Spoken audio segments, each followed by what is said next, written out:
Sorry na lang, Senator Hontiveros, be prepared next time para hindi kayo makuryente. Ito ang wow trending. Parang binaon sa lupa sa kahihiyan si Senador Riza Hontiveros matapos nitong mabuking ng Supreme Court na nagkakalat ng fake news sa Senado para magmagaling sa pakikipag-debate niya kay Senador Rodante Marcoleta sa pagdinig ng impeachment complaint laban kay Vice President Inday Sara Duterte. Nagkalat ng fake news si Madam. Ayon pa nga kay Jason San na for the record, iyong binanggit ni Senador Riza Hontiveros na unanimous decision ng Supreme Court na binaliktad ng NBank na kaso ng League of Municipalities ay 6-5, hindi po unanimous. Gaya ng pagsisinungaling ni Hontiveros ang naging botohan at inakyat ito sa NBank at binaliktad ang naunang desisyon. Fact-checking the wrong information made in the Senate plenary session. Kung mapapansin ninyo, matapos siyang tanungin ni Senador Rodante Marcoleta kung NBank ba or division ang isinight niya na kaso ng COMELEC versus Supreme Court, umalis si Madam sa mic at tahimik na pumunta sa kanyang staff dahil nga hindi niya alam ang sagot sa tanong ni Congressman Rodante Marcoleta. Kung napanood nyo na ang clip na ito na parang dinidiktahan si Senador Riza Hontiveros ng kanyang staff gamit ang Bluetooth na hikaw, tingnang mabuti, pareho sila ng hikaw ng kanyang staff. Palpak si Riza, hindi totoo ang pinunto ni Senadora Riza Hontiveros kay Senador Rodante Marcoleta sa gitna ng impeachment debate sa Senado. Ayon mismo sa Korte Suprema, sa pahayag ng Supreme Court itong Huwebes ng gabi, pinabulaanan nito na sinabi ni Hontiveros na unanimous umano ang naging reversal ng Supreme Court sa kasong League of Cities of the Philippines versus COMELEC. Ayon pa nga kay Supreme Court spokesperson Attorney Camille Su Mayting, we clarify that the Supreme Court's ruling in the League of Cities case was not unanimous. Please refer to the decision and resolution published in the Supreme Court e-library and the Philippines report. The Supreme Court was uncertain as the source claimed that the decision was unanimous. Ginamit ni Hontiveros ang League of Cities bilang ebidensya para pabulaanan si Marcoleta na hindi raw pwedeng baliktarin ng Korte Suprema ang unanimous NBank na decision, ngunit ayon sa Supreme Court ay hindi ito totoo. Fake news si Madam. Dito nga ay pinagtawanan ng mga netizens si Senador Riza Hontiveros at ayon pa sa kanilang komento, binabasa na nga lang mali-mali pa. Mariosep Riza, tanggalan mo ng index card yan at ng aling tagabulong sa gilid niya. Di yan makakasagot. Laging bukang bibig niyan, taong bayan niya, NPA yon. Little knowledge is dangerous. This woman should be cited for contempt by Supreme Court for spreading lies and fake information about Philippines jurisprudence para magtanda. Epal pa more before you debate. Be careful to open your mouth with credibility because you are senador and not just bystander out of context. Nakakahiya ka sa madlang people. Yan ang hirap sa mga nagmamarunong. Nakakahiya. Si Marcoleta pa talaga ang kadebate mo ukol sa batas. Ikahit tulog, memoryado niya ng batas. Parang school buko lang na nagkudigo. Mali pa. It's a joke. The blogger that is smarter than your staff, Riza. Nakuryente po si Senator Riza Hontiveros. Meaning, nakuryente yung nagkamali yung kanyang data. Di ba nung talakayan nila ni Senator Marcoleta, sabi ni Senator Marcoleta na parang imposible na i-overturn pa ng NBank yung unanimous decision nila. Sabi ni Senator Riza, meron. Di ba? Meron siyang binasa sa kanyang cellphone na kaso na na-overturn, unanimous, na lumalabas, hindi pala unanimous. Kagabi, ang Supreme Court nag-issue ng clarification. Ito, pinost din ni Teo Moreno. Supreme Court, Islam's Hontiveros wrong case citation. Sabi dito, just in, the Supreme Court has issued a statement to belie, pinasinungalingan ba, the assertions of Senator Riza Hontiveros who claimed that the High Court unanimously reversed its original decision in the case of League of Cities of the Philippines versus COMELEC 2009. In a statement released Thursday night, kagabi, Supreme Court mouthpiece Attorney Camille Su May Ting said, "We clarify that the Supreme Court ruling in the League of Cities case was not unanimous." Grabe. "Please refer to the decision and resolutions published in the Supreme Court e-library and the Philippine reports." Grabe, kuryente. "The Supreme Court was uncertain as to the source of the claim that the decision was unanimous," Ting added. Sabi ni Teo Moreno, parang sa chat GPT, doon daw ata kinuha ni staff ni staff ni Senator Risa, ipinid niya kay Risa, binanggit niya sa talakayan nila ni Senator Marcoleta. So, lumalabas ngayon na wala talaga, mahina.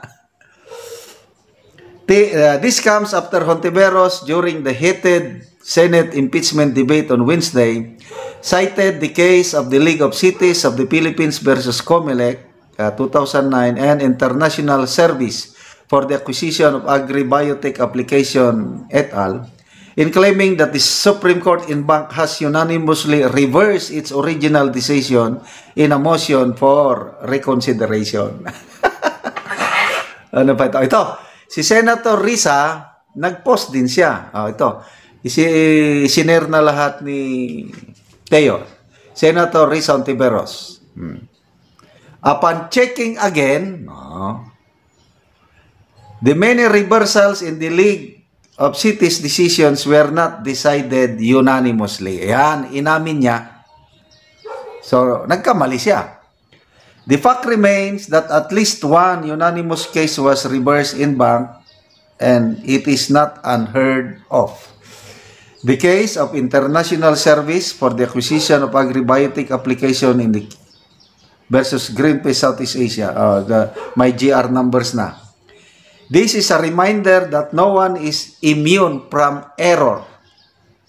The most important thing is to correct it. Believe din ako dito. Saluduhan natin itong si Senator Hontiveros na inaamin niya nga nagkamali siya. So next time, Honorable Senator, huwag kayong makipagbalitaktakan sa Senate floor kung basta-basta lang na kulang ang huwag kayong umasa sa inyong staff.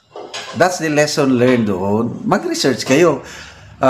Sana darati ang panahon na katulad nyo si Senator Marcoleta, wala siyang staff walang bumubulong sa kanya. Grabe, stock knowledge and experience, yun ang tunay na senator.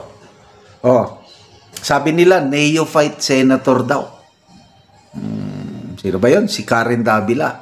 Kini-question niya, why do you allow a neophyte senator to head the Blue Ribbon Committee? Grabe naman si Karen Davila. Hindi naman makukuha yung first time mo. 72 years old na pala si Senator Marcoleta. Kailang yung experience niya as a trial lawyer and then congressman ng ilang terms, ang tagal. So, kaya pinagkatiwalaan siya ng kapwa niya senador.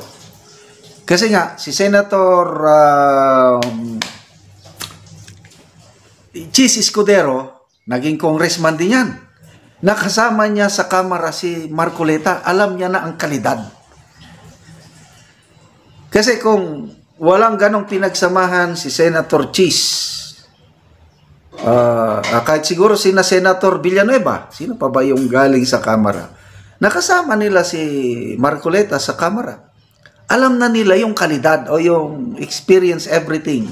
Kaya yun, inilagay nila sa Blue Ribbon. Then, doon na sa importanteng debate nung August 6, siya yung pambato, siya yung frontline ng majority. Kaya yun, ang ganda ng resulta. Again, malala ko yung narinig ko si Senator Marcoleta sa kanyang programa sa Net25, yung Senex pala ang original word niya sa Latin ba yun, ano? Senex. Anong senex? Elderly. Matanda na. Anong ibig sabihin kung elderly ka nung unang panahon? Marami ka ng karanasan sa buhay. At yung karanasan mo, yung wisdom mo, yun na, pwede mo nang i-share sa nakakarami. Kaya tinawag nga senate. So, huwag niyong tawagin neophyte. Si Senator Marcoleta, matagal na siya sa larangan ng legislator, kaya inalampaso niya lahat. Nemeth Soto, veteran ko, no? Veteran sa, I don't know kung anong klaseng pagka-veteran ni Senator Soto. Kaya nalampaso. Sino pa? Pangilinan. Lahat. Wala, hindi sila nagsilbi. Kaya panalo ang taong bayan sa katauhan ni Senator Rodante Marcoleta. Sorry na lang, Senator Hontiveros, be prepared next time para hindi kayo makuryente. Okay, salamat mga kaibigan sa inyong pagsubaybay sa ating channel. Nakakatulong kayo ng malaki sa tribong Talaandig ng Bukidnon.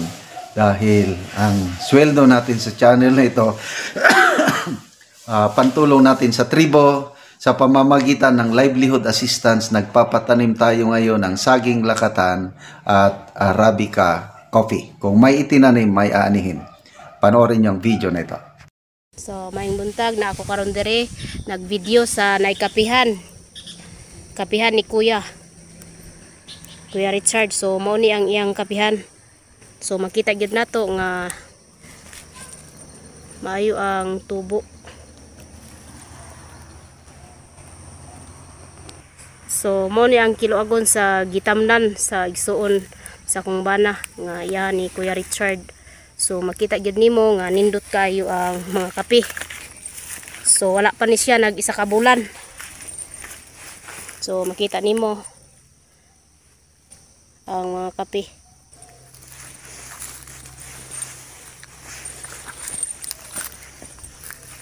So atog yung pananawon kung maayog gyud ang iyang tubo. So makita gyud nato nga maayog gyud kaayo. Dagan sa pagturok sa kape. So diri nga side, so tsada kaayo So makita gyud nimo ba nga nindot kayo ang pagtubo sa kape.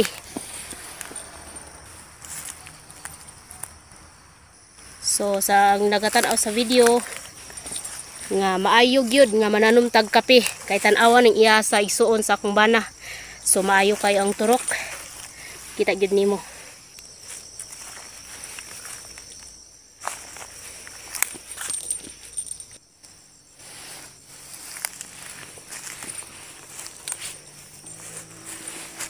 So morning nga kape nga maayo ang turok sa kape. Nakita gyud nato ba.